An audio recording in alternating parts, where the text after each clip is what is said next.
Não sei se isso acontece com você, mas no meu 1% de hoje, a palavra de ontem ficou ruminando na minha mente. Aquela passagem em que Raquel entrega o seu marido a Lia por causa de um pouco de flores, um ramo de flores, um buquê de flores. Não sei exatamente o que encantou os olhos de Raquel a ponto dela entregar o seu marido. Mas o que ficou ruminando no meu coração, na minha mente, foi sobre quantas vezes nós repetimos essa mesma atitude e nos rendemos a prazeres imediatos, coisas pequenas, mas prazerosas, que podem destruir a nossa vida, podem destruir um relacionamento, uma amizade, uma carreira. Quantos sims nós damos para coisas que não valem a pena e abrimos mão daquilo que Deus tem construído na nossa vida. Quantas vezes repetimos a mesma atitude de Raquel e entregamos aquilo que é nosso para o prazer de outros por causa de algo que vai nos trazer uma alegria imediata? Muitas, né? Mas vamos lá, Gênesis 31, ver o que a porção de hoje traz ao nosso coração. Jacó ouviu os comentários dos filhos de Labão que diziam: Jacó se apossou de tudo que era do nosso pai. Ele juntou toda a riqueza a partir do que era do nosso pai. Jacó, por sua vez, reparou que o rosto de Labão já não lhe era favorável como antes. E o Senhor disse a Jacó: Volte para a terra de seus pais e para sua parentela, e eu estarei com você. Então Jacó mandou vir Raquel e Lia ao campo, para junto do seu rebanho, e lhes disse: Vejo que o rosto do pai de vocês não me é favorável como antes. Porém, o Deus do meu pai tem estado comigo.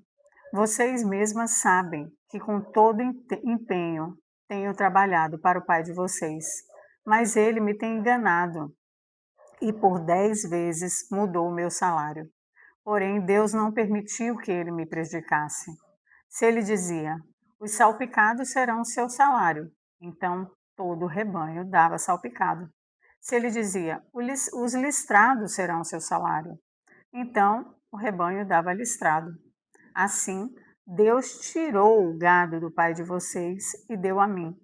Pois chegado o tempo em que os animais acasalavam, levantei os olhos e vi em sonhos que os machos que cobriam as ovelhas eram listrados, salpicados e malhados. E o anjo de Deus me disse em sonho: Jacó. E eu respondi: Eis-me aqui. Ele continuou: Levante agora os olhos e veja que todos os machos que cobrem o rebanho são listrados, salpicados e malhados, porque vejo tudo o que Labão está fazendo com você. Eu sou o Deus de Betel, onde você ungiu uma coluna, onde me fez um voto.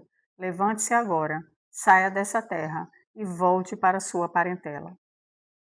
Então Raquel e Lia disseram: Será que ainda existe para nós parte ou herança na casa do nosso pai? Não é verdade que ele nos considera como estrangeiras? Pois nos vendeu e consumiu tudo o que nos era devido. Porque toda a riqueza que Deus tirou do nosso pai é nossa e dos nossos filhos.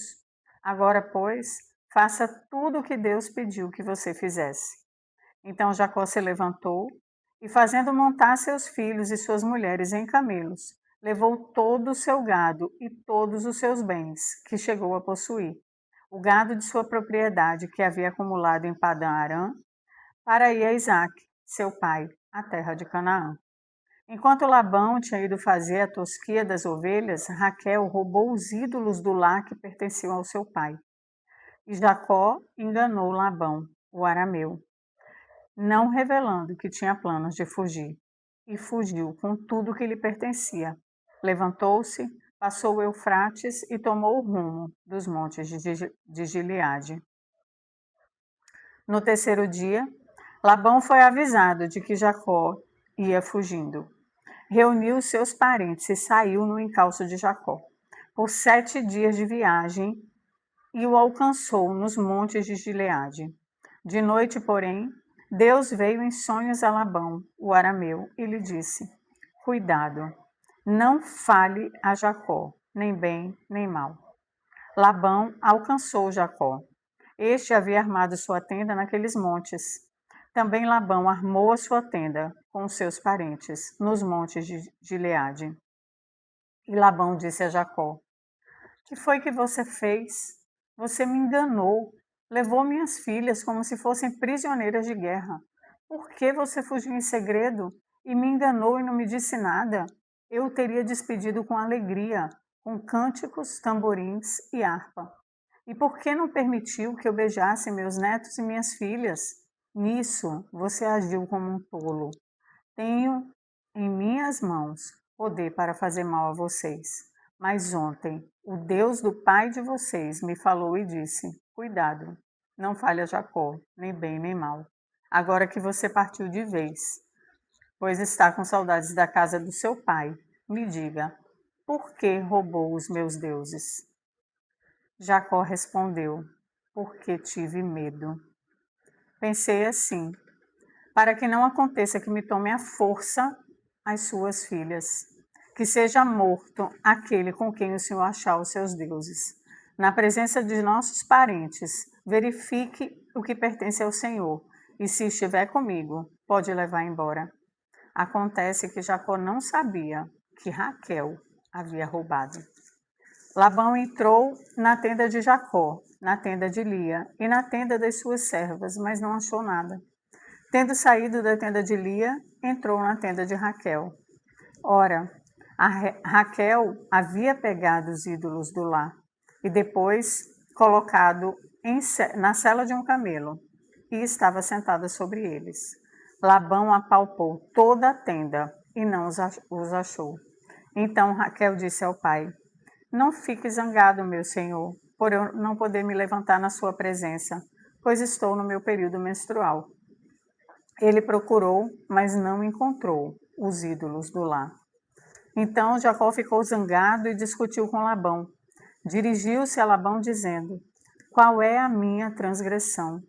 Qual é o meu pecado para o Senhor me perseguir com tanta fúria? Havendo apalpado todos os meus utensílios, quais foram os utensílios de sua casa que o Senhor encontrou? Coloque-os aqui diante dos meus parentes e dos seus parentes, para que julguem entre nós dois. 20 anos eu estive com o Senhor. As suas ovelhas e as suas cabras nunca perderam as crias, e não comi um só carneiro do seu rebanho. Não lhe apresentei animais que eram despedaçados pelas feras. Assumi o prejuízo. Da minha mão, o Senhor requeria tanto roubado de dia como de noite, de maneira que eu andava de dia consumido pelo calor e de noite pela geada, e o meu sono me fugia dos olhos. 20 anos permaneci na sua casa.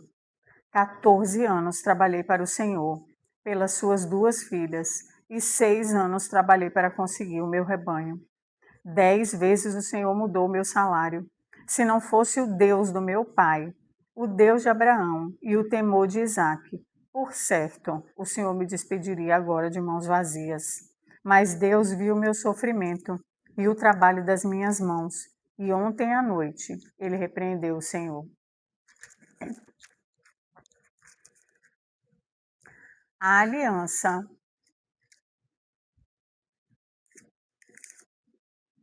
entre Labão e Jacó. Então Labão respondeu a Jacó: as filhas são minhas, os filhos são netos, são meus netos, os rebanhos são meus rebanhos, e tudo o que você está vendo é meu. Que posso fazer hoje a essas minhas filhas ou aos filhos que elas deram à luz? Venha, pois, e façamos uma aliança, eu e você, que sirva de testemunho entre mim e você. Então Jacó tomou uma pedra e a erigiu por coluna e disse aos seus parentes: ajuntem pedras. Eles foram juntar pedras e fizeram um montão ao lado do qual comeram. Labão deu-lhe o nome de Jegar-Saaduta, mas Jacó lhe chamou Galeede. E Labão disse: seja hoje este montão de pedra por testemunho entre mim e você. Por isso foi chamado de Galeede e Mispa, pois disse: que o Senhor vigie entre mim e você, e nos julgue quando estivermos separados um do outro. Se você maltratar as minhas filhas e tomar outras mulheres além delas, não estando ninguém conosco, lembre-se que Deus é testemunha entre mim e você. E Labão continuou: Eis aqui este montão de pedras e essa coluna que levantei.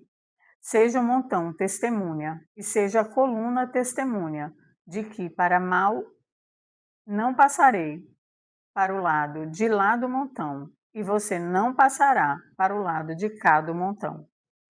O Deus de Abraão e o Deus de Naó, o Deus do pai deles, julgue entre nós. E Jacó jurou pelo temor de Isaque, seu pai. E Jacó ofereceu um sacrifício na montanha e convidou seus parentes para uma refeição. Eles comeram e passaram a noite na montanha. Na manhã seguinte, Labão se levantou de madrugada, beijou os seus netos e as suas filhas e os abençoou. E partindo, voltou para sua casa. O capítulo 31 começa com uma ordem. Volte para a terra dos seus pais e para sua parentela. Eu estarei com você. Jacó, ele entende a mensagem de Deus. Ele ouve a voz de Deus. Ele sabe qual era a orientação de Deus.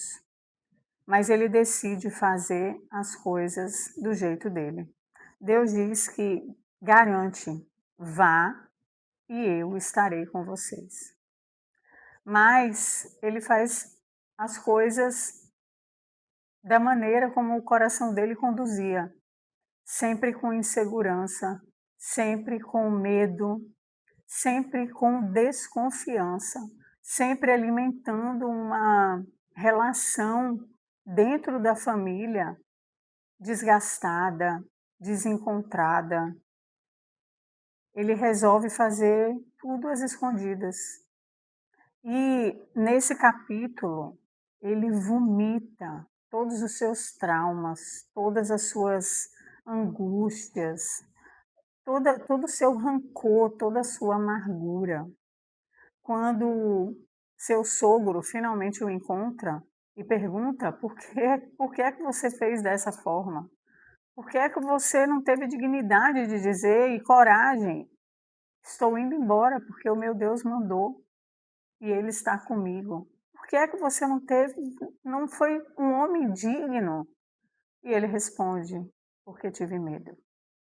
Como o medo nos desvirtua, como o medo nos convence de que o nosso jeito é melhor do que o jeito de Deus. Como o medo é perigoso. Eu nunca contei, dizem que na palavra de Deus tem a expressão não tenha medo 365 vezes, uma vez para cada dia do ano. Eu gosto de acreditar nessa verdade. Esteja ou não escrito, essa é uma verdade, é uma mensagem de Deus para nós. Não tenha medo. Por causa do medo, Jacó se rendeu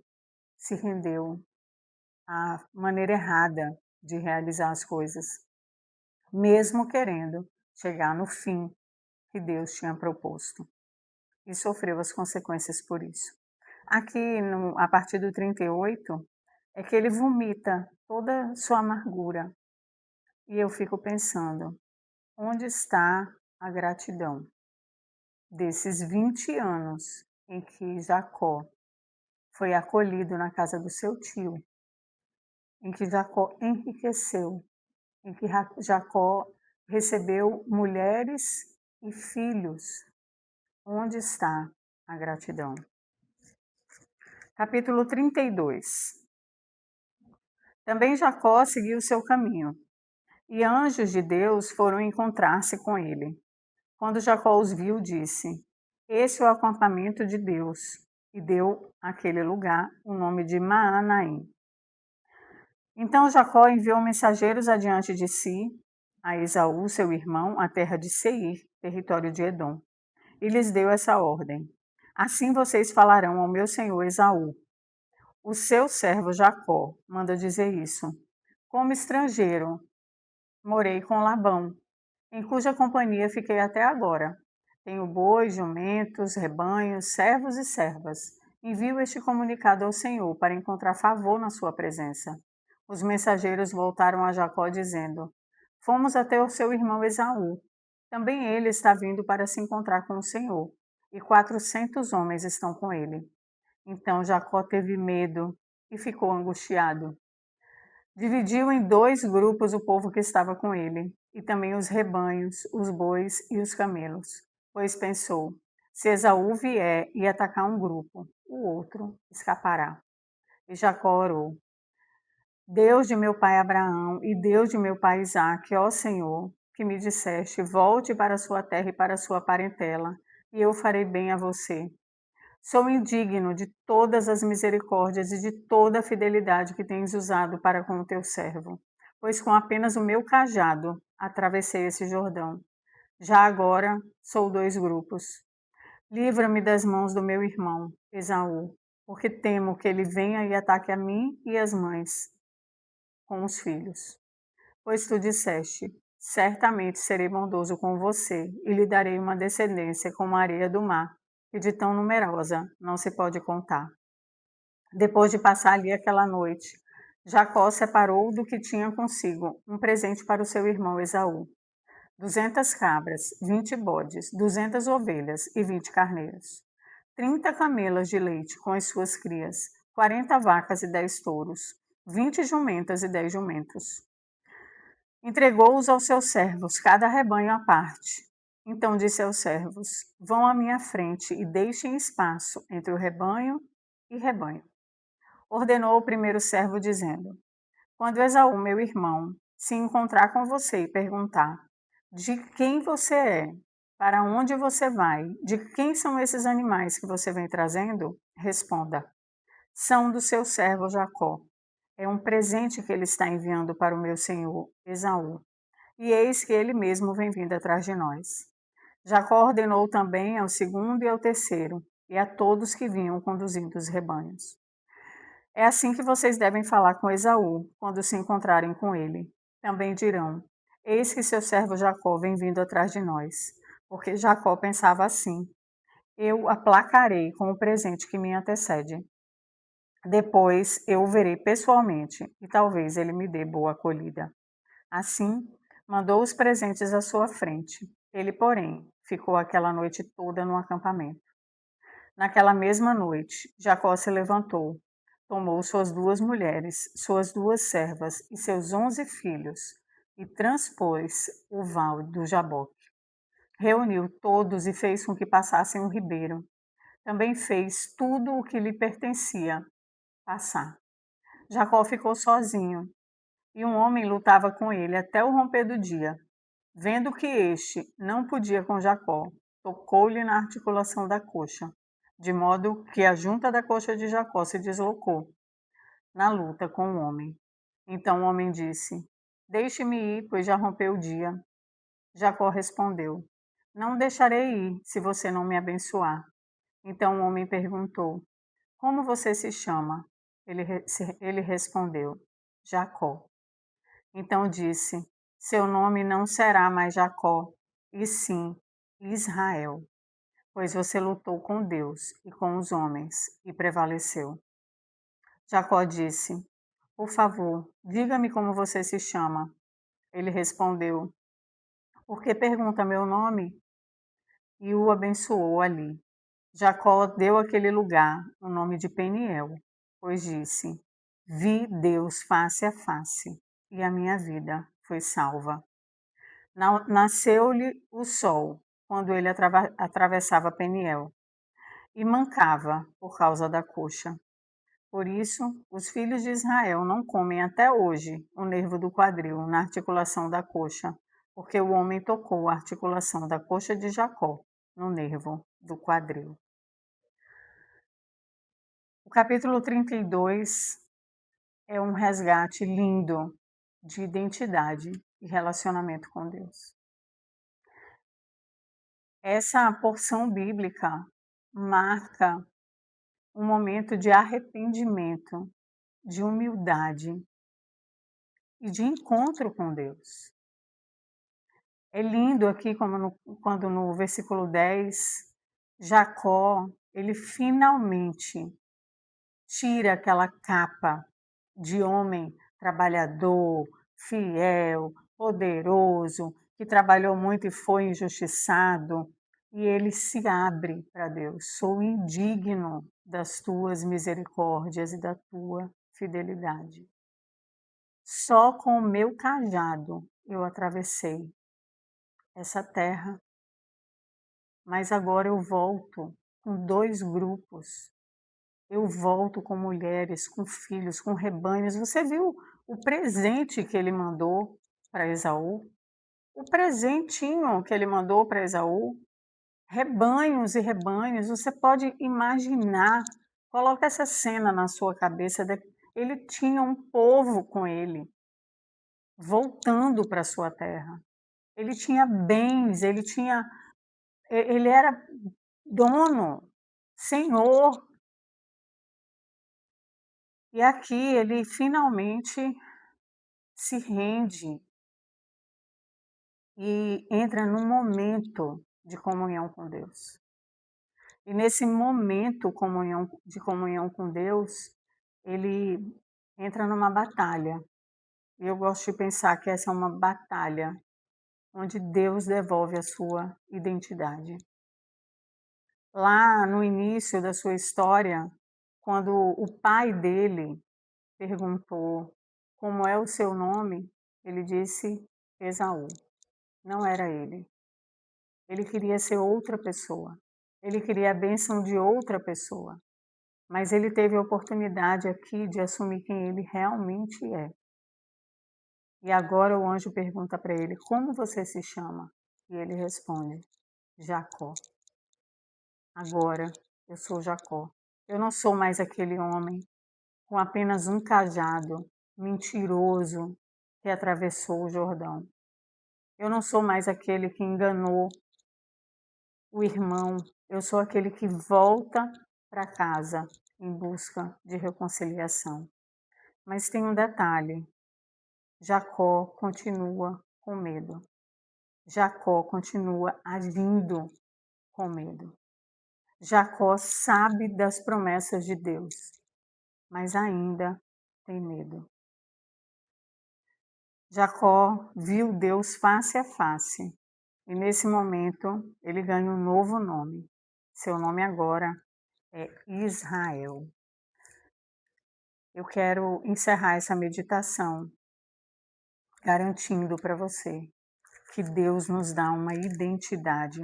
E assim como ele prometeu a Jacó que estaria com ele e que sabia exatamente para onde ele deveria ir, assim também ele promete para cada um de nós. Não se renda ao medo. O medo ele tem o seu papel na nossa vida, de não nos deixar avançar para lugares perigosos. Mas cuidado para não se deixar ser movido pelo medo, porque as consequências são desastrosas. O relacionamento com Deus expulsa todo o medo. Amém?